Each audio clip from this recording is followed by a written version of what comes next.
What's up, budget builders? My name is Trill, and we have a major issue on our hands today.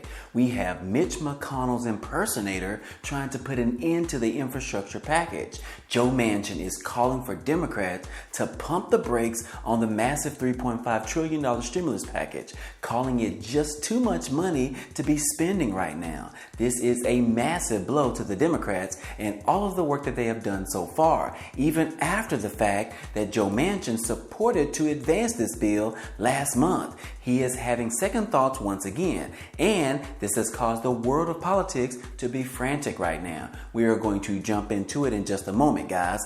Also, we have the federal unemployment benefits expiring this weekend. Multiple programs will be ending today in one state on September the 4th. Now, those are just some of the topics that we are going to cover today, but if this is your first time to the channel, hey, welcome and glad to have you. On this channel, we talk about finance, real estate, credit cards, Bitcoin and crypto, and stimulus update news. So if you're interested in any of those, go ahead and hit the subscribe button for me. That way you can join our community. Also, if you end up liking the content in this video or even laughing at one of my jokes, then be sure to like this video. Other than that, guys, hey, let's go ahead and jump right into the video. Okay, guys, President Biden took a tour of the damaged area of Louisiana yesterday that was destroyed by Hurricane Ida. Hundreds of thousands of residents are still stuck without power, and the storm was about 5 days ago, and they are saying that they can expect to have the power on by mid next week. Not tomorrow, but the middle of next week. President Biden landed and took the time to speak to the Louisiana people on site. He said, "Folks, I know you're hurting. I know you're hurting.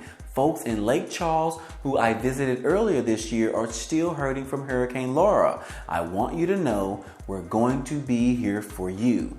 Now, I do want to go ahead and point out the fact that President Biden actually landed in Louisiana at the devastated site and took the time to meet with the people, because 16 years ago, when Hurricane Katrina hit Louisiana and devastated the place, George W. Bush was the president at the time, and he just flew over and just made comment, but he never landed to speak to the people. So I'm sure Biden did not want to make that same mistake that Bush did 16 years ago to the same group of people. Now, Biden said he is going to push energy companies to get the power back on as quickly as possible. He said that this is not a Democrat or a Republican thing. We're Americans, and we'll get through this together. We've just got to remember that we not only have to build back, but we have to build back better than it was before, so that when another superstorm hits, there's not much damage done. Now, moving on, the Democrats are in jeopardy right now, guys, as the House of Representatives have been working on the documentation of the infrastructure bill. The guy that all Democrats love to hate, which I call the Mitch McConnell impersonator, his name is Joe Manchin. Get this, guys, he is now calling for the budget bill to be paused. So let me get this straight, guys. He first votes in favor to advance the $3.5 trillion budget bill, but 1 month later, he is calling for the Democrats to pump the brakes on this bill? Man, get out of here. Are you working undercover for the Republicans? Go ahead and tell us, Joe Manchin. We know you are. But anyways, guys, hey, it is true. Joe Manchin came out on Thursday and announced that the Democrats have more work to do in order to win his vote for the economic plan. So he has urged party leaders to pause their consideration on the spending bill. Manchin has argued that the pause is necessary in order to evaluate the pandemic's trajectory and to examine inflation concerns. He also said that the pause would allow for more analysis of the economic impact of the $3.5 trillion spending bill would have. Manchin just needs to sit his butt down somewhere and think about his priorities. I tell you, he is the consistent roadblock and the thorn in the Democrats' butts. But is he going to be for the team of Americans, or is he going to move over to the other side and support less taxes for the wealthy people? What's it going to be, Joe? Go ahead and tell us. You have to choose. Well, Joe Manchin is one of the moderate Democrats, which means he doesn't always support bills for his party. He does lean more to the middle when it comes to these types of things. But as a result, this has caused an uproar in the community of Democrats all around, from the people who are fighting for the American people down to the people who would benefit from this massive stimulus bill. We are seeing multiple congressional responses from multiple people towards Manchin's decision to pause the Biden stimulus package. We can see right here Representative Jayapal responded and said, "Pause on finally delivering childcare, delivering paid leave, education, healthcare, affordable housing, climate action, and dental and vision and hearing to millions of families across America? Absolutely not."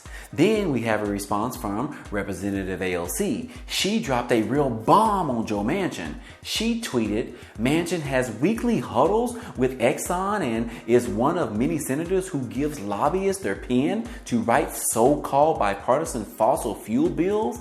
It's killing people, our people. At least 12 last night," referring to the death toll in New York City after the area was hit by the remnants of Hurricane Ida this week. Sick of this bipartisan corruption that masquerades as clear-eyed moderation. And then she followed up with, "Fossil fuel corpse and dark money is destroying our democracy and our country and our planet. All day our community has been pulling bodies out of homes from the flood, entire families, and we're supposed to entertain lobbyists talking points about why we should abandon people and do nothing? No, Joe Manchin."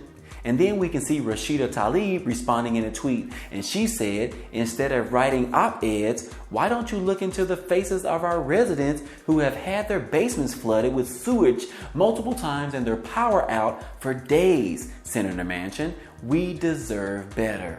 And then check this out. Senator Bernie Sanders responded like a boss.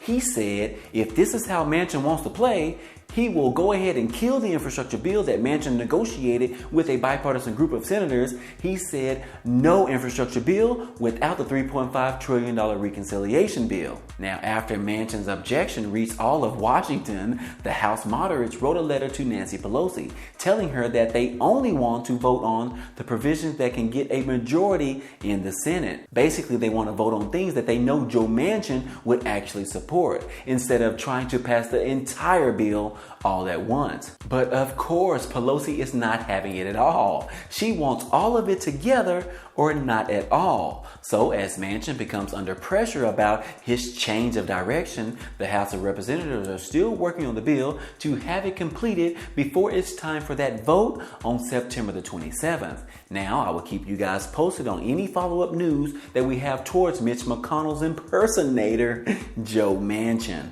Now, in other news, the jobs report came out on Friday and, as expected, the numbers were not impressive. It appears that the private payrolls increased by 374,000 jobs in the month of August, which was much shorter of the 600,000 estimate that they have. Most of these jobs came from the leisure and hospitality area, which added around 201,000 jobs. Economists are concerned about these low numbers, saying that the major roadblock in people going back to work is mainly the Delta variant. It has threatened the labor market. We had a huge job growth in the summertime and the Delta variant showed up and we have just dragged ever since. These job numbers are the lowest that we have seen since January.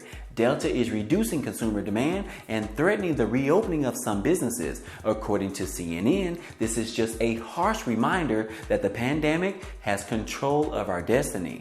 When will it ever end? But on a good note, guys, hey, more people are getting vaccinated every day and there are more mask mandates coming out. So maybe that will put us in a better position like it did previously. Although we do have to get through this Labor Day weekend first, and hopefully virus cases will calm down prior to Thanksgiving Day. Turkey Day! We may be forced to do drive-bys again at Granny's house to pick up those to-go plate this year. But we will see, guys. I will keep you guys posted.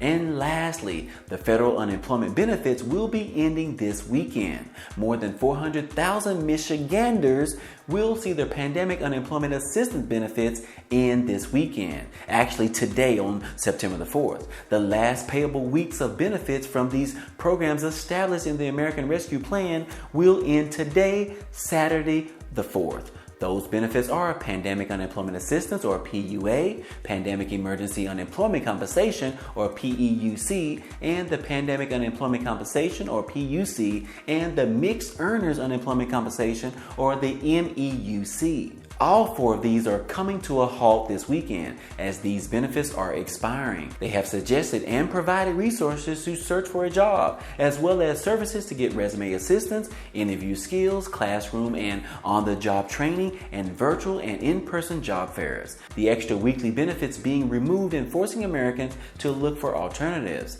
Now, don't forget, guys, that regular unemployment benefits will continue after this, but most states only allow you to receive up to 26 weeks of unemployment benefits before they take you off, but each state is different.